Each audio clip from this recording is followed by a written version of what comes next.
main Western religions. The Gnostic texts are constantly pointing out that they believed the Earth was being invaded from an off-planet species called the Archons. The Archons were like an intergalactic spiritual parasite that invades the minds and psyches of common people, turning them into a type of psychopath. The Gnostics believed that these negative entities had entered into the psyches of most of our leaders, whether they're kings or politicians. What I found so compelling about the Nag Hammadi texts, well, a number of things. One, that they were where they were for so long, from it's estimated maybe 400 BC and the information going back further, that they couldn't be messed with like the texts in the religious books that have been out in the open and therefore had the potential for being changed. And of course, biblical texts have been changed massively. So that was a big, compelling thing for me, that you were looking at what they really said rather than a manipulated version of it. But what hit me more than anything else, and was important for me, is that I came across them only after I had concluded many, many things from other sources of research since 1990. And so I wasn't looking at them as a one-stop shop for a belief system. Oh, the Nag Hammadi text, that's my belief system. They were more a confirmation, another significant strand in the tapestry of the correlation of information, ancient and modern. And what do they talk about? They talked about a force which they called archons. They call them the formless ones because in their base state they have really no form. And I symbolized this archontic force, shall we say, as basically a computer virus. It's a very, very distorted state of awareness. And when it manifests itself in some extreme in humanity, we call these people psychopaths. It's a deeply, deeply extreme, beyond belief, psychopathic state of awareness. And they describe how this awareness, which they call, among other names, the demiurge or the ruler, created a fake reality by making a sort of bad copy of the original reality. Now, we're back here to the ancient modern correlation, because I'm saying what they were describing in their own language and their own symbolism from long ago as we perceive time, another illusion, is actually they're describing the creation of the simulation. And it is my view that the Lord, God, and the Gnostics who were responsible for these Nag Hammadi texts, the Gnostic belief system, they describe the main manifestation of this force as the Lord Archon or demiurge. What's being described in Genesis is not the creation of the world, but the creation of the simulation. And the bloodthirsty God of the Old Testament, I say, is this archontic force. And the Gnostics described how, in very similar terms, although from another angle, as the Bible talks about how the sons of God, actually the sons of the gods in the original text, interbred with the daughters of men and basically changed the human race. What the Gnostics do is talk about basically the same thing in the Nag Hammadi texts, but they talk about the infusion as a result of this of what they call the counterfeit spirit. The counterfeit spirit is, for me, an expression of this distortion. And the common theme through the ages of some force of good and some force of what people call evil battling for supremacy. When people talk about they have a dark side, I say that's this counterfeit spirit. And the Native Americans have this concept of two wolves inside people. One is goodness and empathy and compassion. One is evil, violence, hatred. And they say, which wolf wins? The one you feed the most. And of course, we have a society in this fake reality specifically designed to make us feed the counterfeit spirit, which is this archontic distortion, as I call it, influencing human behavior and human perception. And it's a frequency band. It has to be, because it's a manifestation of the archontic frequency band. What did the Gnostics say? The counterfeit spirit hardened the hearts of humanity. Exactly what it was designed to do. This is our connection to infinite awareness. They want us here and here, in the belly, emotion, low vibrational. They don't want us here. It's all systematic. And so, in the end, you can talk forever about the way it's all unfolded. and how it's done. But how it's undone is that everything comes from it. This knows because it's connected to that level of awareness that does know. This society worships the intellect. The intellect is the village idiot compared with knowing, with wisdom that comes from here. And therefore, the whole education system, the media, all of it, all the sources of information are directed at the intellect, not the true self. And so we celebrate scientists because they have a great mind. But do they have a great consciousness beyond mind?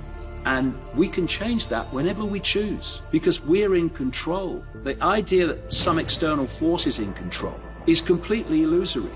It is in theoretical control because it's persuaded us we have no power and no control over our lives and no control over events. And why we believe that will be our experience. But we can change it tomorrow, we can change it now, just a choice. To pull this together, I'm saying that what we call the reptilians and also the greys, others too, I say that they are manifestations of this archontic force. And how interesting that the Nag Hammadi texts talk about two of the ways that this archontic force, as I call it, takes form, is through a reptilian form and through a form that is like a grey fetus. And therefore, what the reptilians are doing and what the greys are doing in manipulating human society are manifestations in form of this archontic force. And ultimately, that force, which takes no form, that distortion, is ultimately the one that is manipulating human society.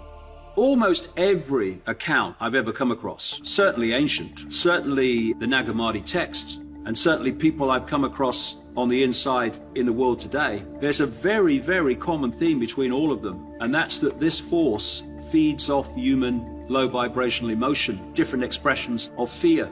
And I say that it was when this hijack happened that fear came into the world. I say this archontic force, this counterfeit spirit, is what we call fear. And because you can only feed off that which you can make a frequency connection to, if you are fear and you need to absorb energy within your frequency, what energy do you need to create?